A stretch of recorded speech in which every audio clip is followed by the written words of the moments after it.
America produces more oil than any country in history, more than Saudi Arabia, more than Russia, more than anyone has ever produced before.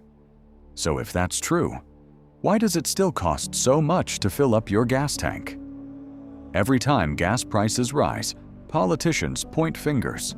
Some blame oil companies, others blame regulations, others blame foreign conflicts. But the real answer is much more complicated. For decades, the United States depended heavily on foreign oil. That dependence became painfully obvious during the oil crises of the 1970s. When supplies tightened, gas prices surged, and long lines formed at stations across the country. America needed a solution. The breakthrough came through two technologies: horizontal drilling and hydraulic fracturing, better known as fracking.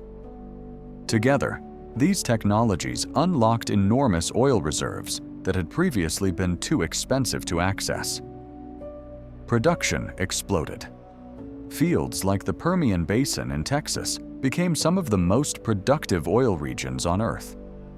Within just a few years, America transformed from a major importer into the world's largest oil producer.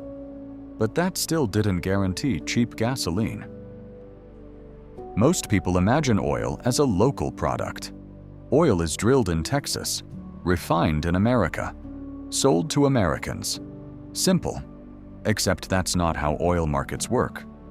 Oil is traded globally, just like gold, wheat, or copper. When a barrel of oil is produced in Texas, it becomes part of a worldwide marketplace.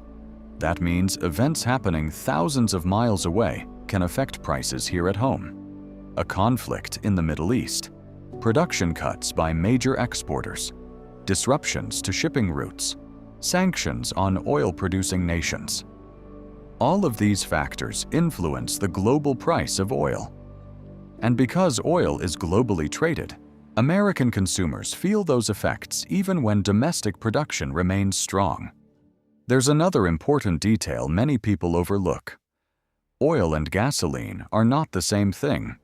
Crude oil is the raw material. Gasoline is the finished product. Between those two steps sits a critical piece of infrastructure: refineries. Refineries transform crude oil into gasoline, diesel, jet fuel, and many other products. Even if oil production increases, refinery bottlenecks can still drive gasoline prices higher. If refineries are operating near capacity, any disruption can reduce fuel supplies and increase prices. In other words, producing more oil doesn't automatically mean producing more gasoline. Every year, many drivers notice a familiar pattern. Gas prices often increase before summer. This isn't an accident. Environmental regulations require a special gasoline blend during warmer months. Summer gasoline evaporates less easily and reduces air pollution. But producing this fuel is more expensive. Refineries must adjust operations to make it. At the same time, summer is peak driving season. Millions of families take vacations. Road trips increase. Demand rises. So you have higher production costs and stronger demand occurring simultaneously. That combination often pushes prices upward, even if crude oil production remains high. No discussion about oil markets is complete without OPEC. The Organization of the Petroleum Exporting Countries was created to coordinate oil production among major exporting nations. Over time, OPEC expanded its influence through partnerships with countries like Russia. Together, these producers control a significant share of global oil supply. When OPEC cuts production, fewer barrels enter the market. Supply tightens. Prices often rise.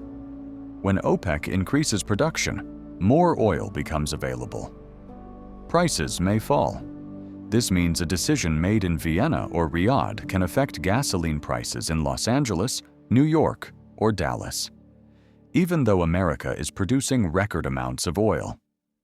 Because global prices still matter. Many people assume oil companies should simply produce as much oil as possible.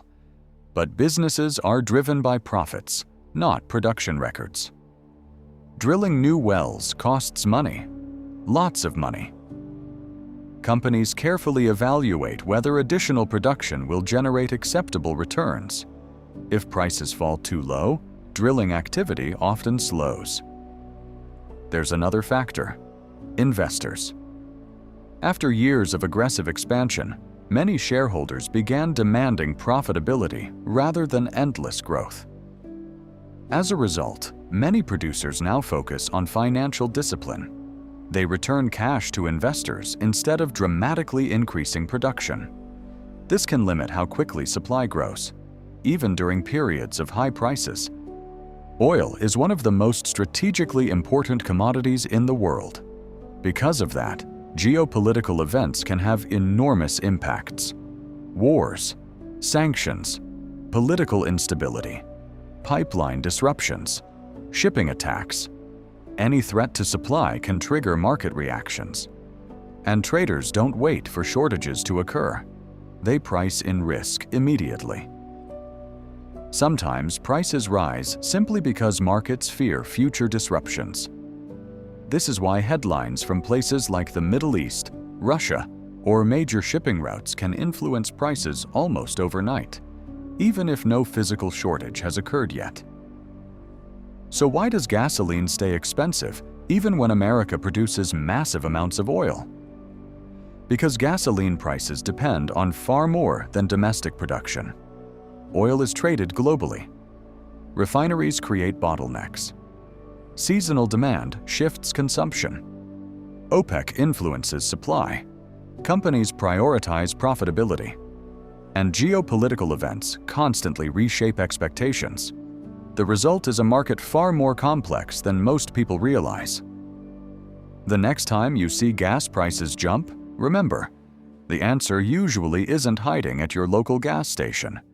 It's buried inside a global system connecting oil fields, refineries, governments, traders, and consumers across the entire world. And understanding that system helps explain why the price on the pump can change long before anything changes in your neighborhood.